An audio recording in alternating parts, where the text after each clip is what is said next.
Hello everyone, কেমন আছো সবাই? আশা করছি সবাই ভালো আছো, আমিও ভালো আছি।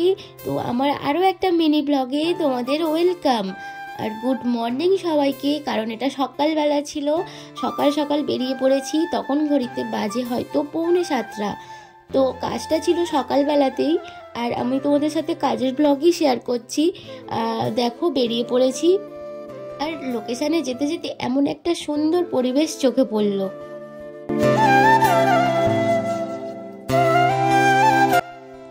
এই যে লোকেশানে পৌঁছে গেছি, আস্তে আস্তে ভিতরে ঢুকছি আর ডেকোরেশনটা দেখছি। দেখো ডেকোরেশনটা কত সুন্দর করেছে, আমার তো খুব ভালো লাগছিল। তো চলে গেলাম রুমে, যেখানে আমাদের বসতে বলা হয়েছিল। এই যে আমার সুন্দরী ক্লায়েন্ট। তো একটুখানি বসেই দিদিভাই আবার বাইরে চলে গেলেন। তো আমি সেই জন্য জানলা থেকে ওই যে লোকেশানটা আগে তোমাদের সাথে শেয়ার করলাম সেটাই দেখলাম দেখা যাচ্ছে, তো ওটাই একটু তোমাদেরকে দেখিয়ে দিলাম। আর এখানে আমাদের বেশ কিছুক্ষণ ওয়েট করতে হয়েছিল। তো কিছুক্ষণ ওয়েট করার পর দিদিভাই আবার চলে এসেছিলেন। তো ওনার ক্রাইটেরিয়াগুলো আমি আগেই সব শুনে নিয়েছিলাম, তাও মেকআপটা করার সময় জিজ্ঞেস করে করে মেকআপ করছিলাম। তোমাদের সাথে আরও একটা কথা শেয়ার করি, এই দিদিভাইটা আমাকে প্রায় 2 থেকে 3 মাস আগে আমাকে বুক করে রেখেছিলেন। তো এই যে ওনার মানে কাজটা করার জন্য আমার না একটা বেড়াতে যাওয়ার সুযোগ এসেছিল। তো বেড়াতে যাওয়ার ডেটটা ওনার মানে কাজের ডেটেই পড়ে যায়। তো আমার যেহেতু ওনাকে কথা দেওয়া ছিল, আর আমার যে জায়গাটা বেড়াতে যাওয়ার কথা ছিল খুব পছন্দের জায়গা, আমি ওখানে কখনো যাইনি। তো কি করব, যেহেতু আমার মানে কাজটা আগেই, দিদিভাইয়ের কথাটা রাখার জন্য আমি বেড়ানোটা ক্যান্সেল করে দিই। তো বেড়ানো ক্যান্সেল করে দিই, একটু মনটা খারাপ লাগছিল, আবার মনটা ভালো লাগছিল, যেহেতু কাজটা করতে যাব। দিদিভাই অনেক ভরসা করে অনেক আগে থেকে আমাকে বুক করে রেখেছে। তো গিয়ে দেখো দিদিভাইয়ের কথা মতো কাজ করছিলাম। এবার চলে আসি কাজের কথায়। উনি যেমন যেমন আই মেকআপ চাইছিলেন, যেমন যেমন বেস চাইছিলেন, পুরোটা সেরকম মতো দেওয়ার চেষ্টা করেছি। আর একটুখানি করে করছিলাম, একটুখানি করে দিদিকে দেখতে দিচ্ছিলাম।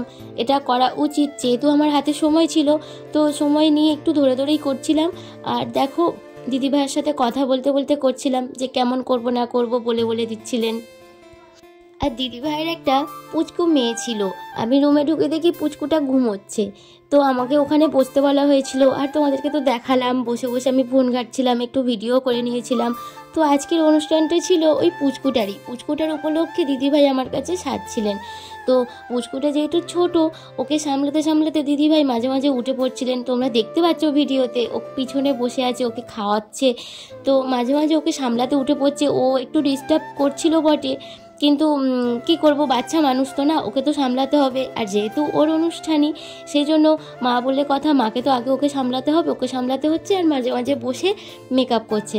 তো ওনার কথা মতো আমি মেকআপটা করছিলাম। পরে তোমরা জানতেই পারবে মানে কেমন কি ওনার লেগেছে না লেগেছে। আমি ওনার কাছ থেকে রিভিউ নিয়েছি, উনি নিজের মুখেই বলবেন। তো এখানে আরও একটা কাজ ছিল, সেটা তোমাদের আমি অন্য ব্লগে শেয়ার করব।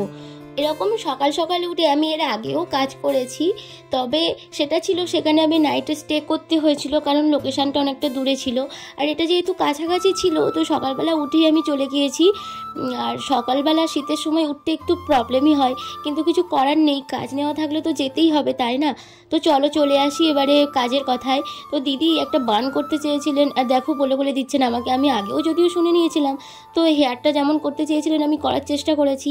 তো চলো দেখে নাও, দিদির এখানে full look complete, sari draping, hair সব কিছু কমপ্লিট করে দিয়েছি। গয়না দিদি নিজেই পরে নিয়েছিলেন। চলো দিদির মুখ থেকে এবার শুনে নেওয়া যাক দিদিকে মানে কেমন লাগছে।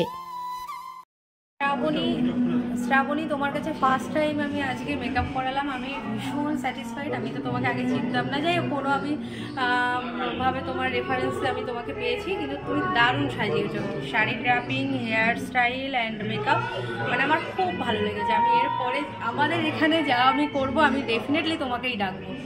Thank you. দিদিভাই তো বললেন, তোমরাও বলো কেমন লাগছে। দেখা হচ্ছে নেক্সট ব্লগে।